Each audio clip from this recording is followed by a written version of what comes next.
Wow! Gising na siya! Ang pala mo nandito sa bahay! Nay, wag ganyan please. Alam mo, bilib din ako sa'yo eh. Wala na nga tayong makain, nagpabuntis ka pa. Buti pa yung anak ni Rosa, pag-aaral ay natupag. Nakakawalang gana! Yan, umalis ka! Diyan ka magaling!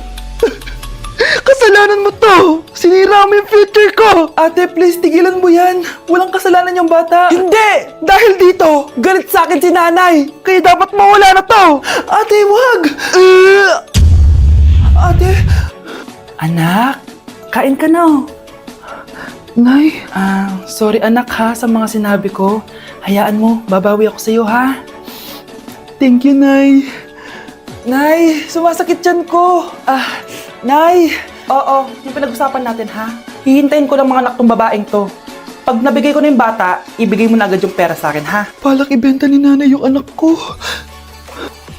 O anak, okay ka lang? Walang hiya ka, Nay! Ang sama mo! Akala ko, totoong nagbago ka na. Pera pa rin pala yung nasa utak mo. Abay, bakit? Wala ka nang pakinabang dito. At least yung anak mo, mapapakinabangan ko. Wala ka namang papakain dyan eh. Napakasama mo! Lalayas na ako sa impyernong to! Sige, lumayas ka! Sino tinakot mo? Tignan natin kung saan ka pupulutin. Hello, Bes. Hello, Bes! Kilala mo ba si Edward? Oo, Bes. Siya yung ama ng dinadala ko. Mayaman pala sila, Bes. Gusto kanyang makita kasi gusto niyang panagutan yung baby mo. Talaga? Oo, Bes! Ito na yun, Bes. Bes, hindi mo na kailangan magtiis na nanay mo. Hindi pwedeng anak ko lang ang makikinabang sa yaman ng lalaking yun. Dapat ako din. Wow, Edward. Ang ganda naman ng bahay mo. Simula ngayon, Scarlett. Dito ka natitira, ha? Masanay ka na. Matanong ko lang, bakit pala gusto mo akong panagutan?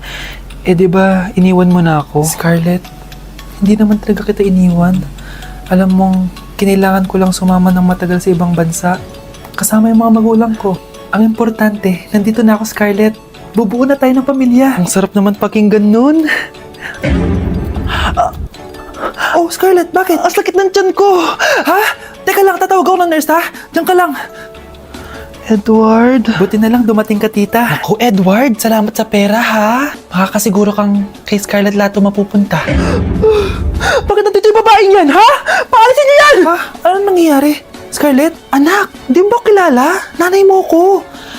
Hayaan mo, baka dala lang ng pagbubuntis niya. Tawag lang po ako ng nurse, ha? Scarlett, dyan ka lang, ha? Edward, wag mo ko iwan, please. Wag mo ko iwan dito sa babaeng to. Akala mo ba makakatakas ka sa akin? Binigyan ako ng malaking pera ni Edward, oh. Nakuha ko na yung gusto ko. Ngayon, pwede ka na mawala. Nay, wag po, please. Scarlett, pigilan niyo babaeng yan! Brianna? Tita, anong ginagawa niyo kay Scarlett, ha? Wala. Ina-adjust ko lang yung unan niya. Napakasama mo, tita. Sariling anak mo, papatayin mo. May ipapakulong ako dito. Ano? Kulong! Edward, nakatakas siya. Scarlett, hayaan mo na siya. Hindi ka na niya pwedeng saktan, ha?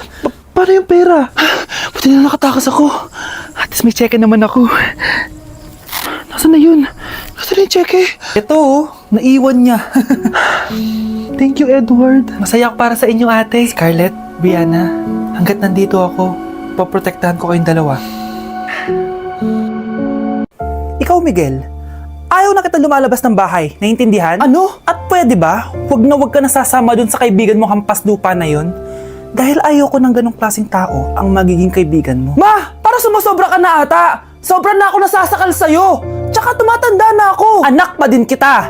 At nanay mo ko. Kaya sundin mo ang gusto ko. Pero Nay, gusto ko si Scarlett. Parehas kami ng nanay ni Michael. So ibig sabihin nun, magkapatid kami? Sinong kapatid mo, anak? Wala po, Tay. Bakit po? Anak, wala na ako sa trabaho. Tay, pero wag ka mag-alala, anak. Iisip ako ng paraan. Hindi tayo maghihirap. Magtutulungan tayo dito, Tay, ha? Kaya natin to. Salamat, anak. Susan, sure ka ba dito? Last money ko na kasi to, eh. Magtiwala ka lang, Ramon. Para sa anak mo. O, ito na mga pinagawa mo, ha? Magbenta na tayo. Tara na. Sige, tara.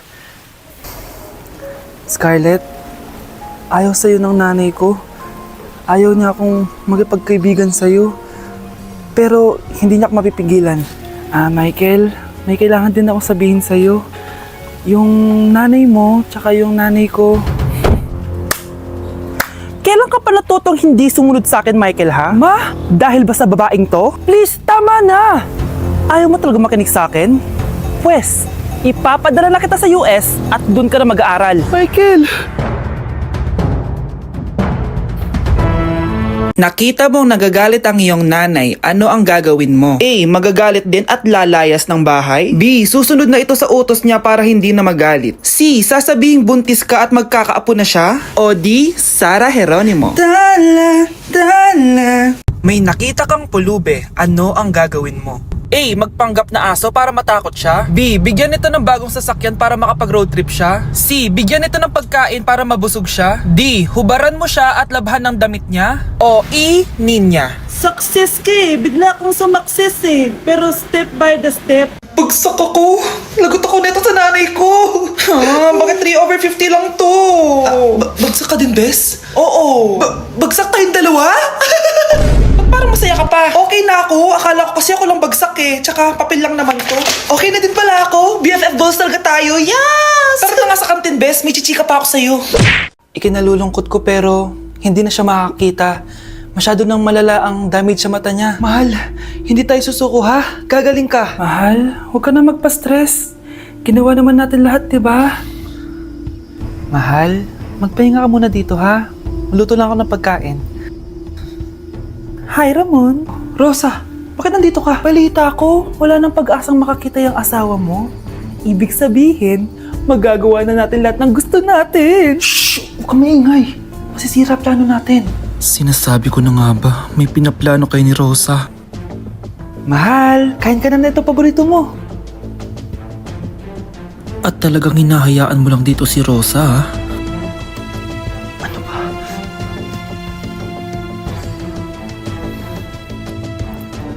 Walang ya kayo? Sa harap ko pa talaga at sa sarili kong bahay?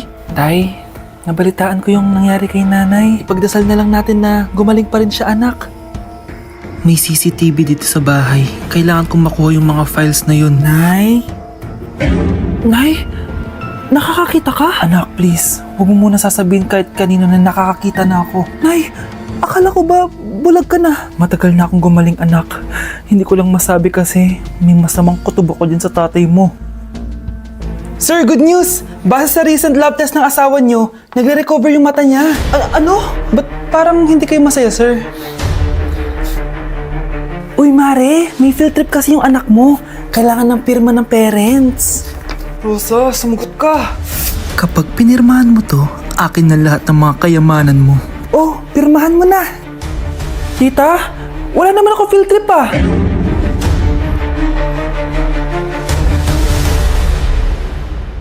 Kapag pinirmahan mo to, akin na lahat ng mga kayamanan mo. Oh, pirmahan mo na. Tita, wala naman ako field trip ah. Ah, hindi pa ba sinasabi ng teacher niyo na may field trip kayo? Anak, okay lang. Pipirmahan ko na to para makasali ka sa field trip niyo. Walang ya ka talaga, Rosa. Wala ka talagang titira sa akin, ha? Manda ka talaga sa akin. Mabilis ka talagang utuin, Susan. Salamat, Mare. Ramon, napapirma ko na siya. Atin na ang bahay, pera at mga ari-arian niya. Magaling ka talaga, Rosa. Kaso kailangan na natin kumilos na mabilis. Kasi sabi ng doktor, nagre-recover na yung mata niya. Ano? Kaya bukas na bukas din, papalayasin na natin sila. Total, nakuha na natin ang gusto natin. Nay, bakit mo pinirmahan yun, ha? Maliban natin kung ano nilalaman ng papel na yun. Huwag kang mag-alala, anak. Malapit nang matapos ang maliligayang araw ng tatay mo at ng kabit niya. Tita, bakit may dala kang maleta? Aba, syempre. Lilipat na ako dito sa bago kong bahay. Ano? Tay, ano ibig sabihin nito, ha? Nakalagay dito sa papel na pinirmahan ng nanay mo na amin na tong bahay, mga sasakyan niya at ang mga pera niya. Napakahayop nyo! Bakit ang ingay? Ano nangyayari? Nay, kinuha na nila lahat sa atin! Ayan, magsama kayo mag-ina. Ngayong nasa amin na ang lahat, pwede na kayong lumayas. Ramon, magsa-celebrate tayo, ha? Ang galing nyo din, no? Ha? Nakakakita ka? Bago kayo mag-celebrate, i-check nyo muna kung pirma ko ba talaga yung nakalagay dyan. Hindi pwede to! Tay! Attorney! Kita mo naman kung ano ginawa na tong dalawang to, di ba? At nandito na rin ang ebidensya na magpapatunay na naghaharutan sila sa loob ng bahay ko. Anong gagawin niyo sa amin, ha? Mahal, huwag mo naman gawin sa amin to, please, oh. Magbabago ako, please. Oh, sorry kung natatapakan kayo pagka-love team nyo, ha? Arestuhin nyo na yung mga yan. Mag-celebrate kayo sa kulungan. Kayong dalawa, sumama na kayo sa akin sa presinto.